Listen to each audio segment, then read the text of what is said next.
അയ്യോ ഇത് എന്നെ സംബന്ധിച്ചിടത്തോളം ഇത് അയ്യോ എനിക്ക് ഇൻസൾട്ടിങ് ആണ്, അങ്ങനത്തെ ഡയലോഗൊന്നും പറയുന്നില്ല. ഇള്ളി എന്താണോ അത് വാങ്ങും. ഈ വേഷത്തിൽ വന്നിരിക്കുന്നത് പുനലൂർ എന്ന് പറയുന്നത്, പുനലൂർ സ്ഥലത്തിൻ്റെ പേരറിയില്ല, ഞാൻ പ്രതിഫലം ചോദിച്ചിട്ടില്ല. ഒരു പാവപ്പെട്ട കുട്ടികളാണ്. അപ്പോൾ അവരെനിക്ക് ഉടുക്കാൻ വേണ്ടി വാങ്ങി തന്ന സാരിയാണ്, ഗിഫ്റ്റ് തന്നിട്ടുണ്ടായിരുന്നു. ഞാൻ അവർ പറഞ്ഞു ടീച്ചർ വാങ്ങൂല എന്നറിയാം, അതുകൊണ്ടാണ് നമ്മളെ വക കിടക്കട്ടെ എന്ന് പറഞ്ഞിട്ട് തന്നിട്ടുണ്ടായിരുന്നു. തന്നു കഴിഞ്ഞാൽ വാങ്ങാതിരിക്കൊന്നുമില്ല, കാരണം പൈസക്ക് ആവശ്യമില്ലാത്തവരായിട്ട് ആരുമില്ല.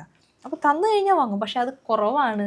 അയ്യോ ഇത് എന്നെ സംബന്ധിച്ചിടത്തോളം ഇത് അയ്യോ എനിക്ക് ഇൻസൾട്ടിങ് ആണ്, അങ്ങനത്തെ ഡയലോഗൊന്നും പറയുന്നില്ല. ഇള്ളി എന്താണോ അത് വാങ്ങും. കൂൾ അതിൽ നിൽക്കുന്നുണ്ട്. ഇനി നന്ന കുറവായിട്ടുണ്ടെങ്കിൽ ടീച്ചറെ കുറവാണോ ഞാൻ പറഞ്ഞു നിങ്ങൾക്ക് ബുദ്ധിമുട്ടില്ലല്ലോ ഒരു 500 കൂടി ഇട്ട് തന്നേ എന്നുള്ള രീതിയിൽ പറയുകയും ചെയ്യലുണ്ട്. വന്നിട്ടുണ്ട് ഒരു തവണ മാത്രം, കാരണം അവർക്ക് എന്തോ ഒരു വിഷമം.